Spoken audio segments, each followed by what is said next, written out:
Bismillahirrahmanirrahim. Assalamualaikum. Hai semua. Pada minggu ini bersama dengan Ustaz lagi, Ustaz Afnan, kita akan bersama-sama mempelajari subjek Sains tahun 3. Okey, jadi pada hari ini kita akan masuk kepada tajuk kesan makanan yang tidak seimbang.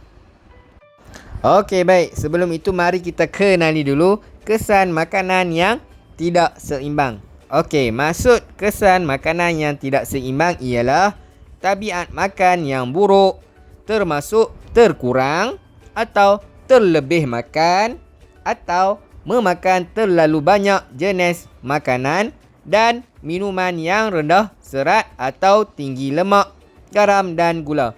Okey, jadi maksudnya dekat sini kesan makanan yang tidak seimbang ialah tabiat makan yang buruk, yang mana kesan daripada tabiat makan yang buruk ni boleh menyebabkan kemudaratan kepada kesihatan kita. Okey, baik. Jadi sekarang ni Ustaz nak kamu semua sila buka buku teks Sains tahun 3 pada muka surat 47.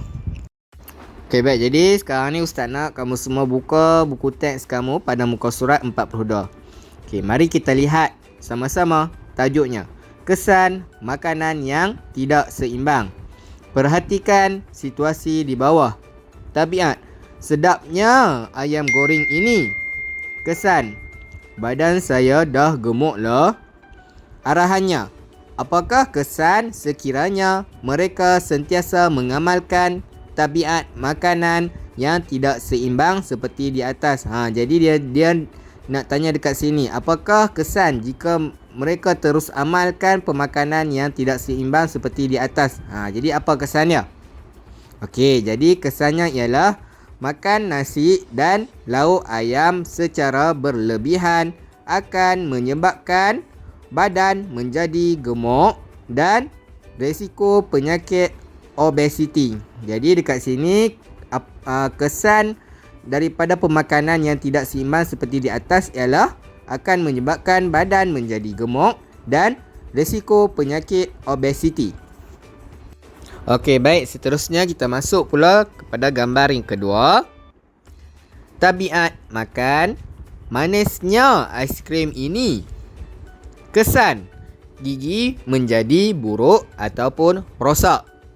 Arahannya: apakah kesan sekiranya mereka sentiasa mengamalkan tabiat makanan yang tidak seimbang seperti di atas? Jadi arahannya dia tanya sama juga seperti gambar yang pertama.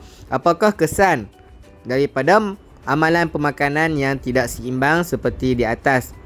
Okey, jadi jawapannya, makan benda yang manis secara berlebihan boleh menyebabkan gigi menjadi rosak.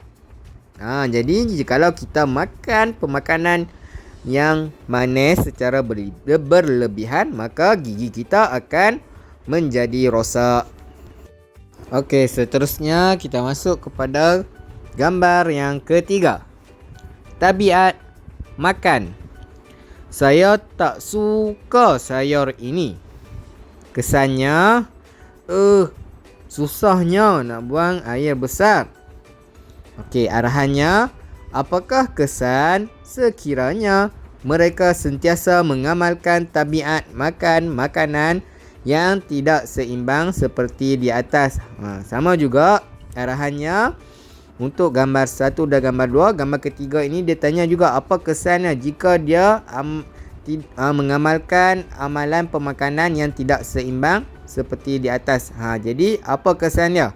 Okey, jadi kesannya ialah tidak makan sayur secara mencukupi yang mengandungi zat pelawas akan menyebabkan penyakit sembelit. Jadi bila kita tak makan sayur secara mencukupi, maka mudah untuk kita mendapat penyakit sembelit. Okey, baik. Seterusnya sila lihat tulisan biru yang berada di bawah ini. Nampak tak? Okey, jom kita baca sama-sama. Makan makanan yang tidak seimbang boleh menyebabkan masalah kesihatan. Oleh sebab itu, kita perlu merancang makanan yang kita makan supaya seimbang mengikut saranan piramid makanan Malaysia. Okey, jadi dekat sini apa yang kita boleh faham, jika kita mengamalkan amalan pemakanan yang tidak sihat ataupun tidak seimbang, maka mudahlah untuk kita mendapat penyakit. Jadi dengan sebab itu kita perlulah mengikuti saranan piramid makanan Malaysia. Jadi ustaz dah terangkan dah pun pasal piramid makanan Malaysia pada slide yang minggu lepas. Okey, jadi untuk lihat semula, jom kita lihat pada slide sebelah. Okey, jadi inilah dia piramid makanan Malaysia. Sebenarnya ustaz dah tunjuk dah pun piramid makanan Malaysia ni pada minggu lepas, tapi ustaz nak tunjukkan lagi sekali supaya kamu dapat betul-betul ingat apa itu piramid makanan Malaysia. Jadi ustaz nak kamu pause dulu video ini, baca dan ingat betul-betul aras 1 makanan apa, aras 2 makanan apa, aras 3 makanannya apa, aras 4 makanannya apa. Okey, boleh? Jadi pause dulu sebentar video ini, cuba ingat.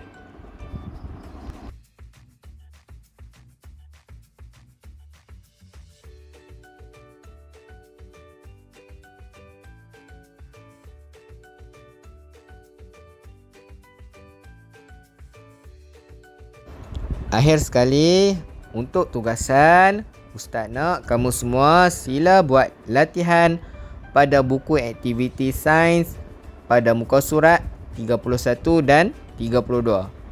Jadi, apabila kamu dah siap buat latihan tersebut, boleh hantar latihan itu kepada ustaz. Okey, baik. Jadi, jika ada apa-apa masalah, boleh berhubung terus dengan ustaz. Okey, baik. Jadi, ustaz rasa sampai di sini saja pembelajaran kita pada hari ini. InsyaAllah jumpa lagi pada video akan datang.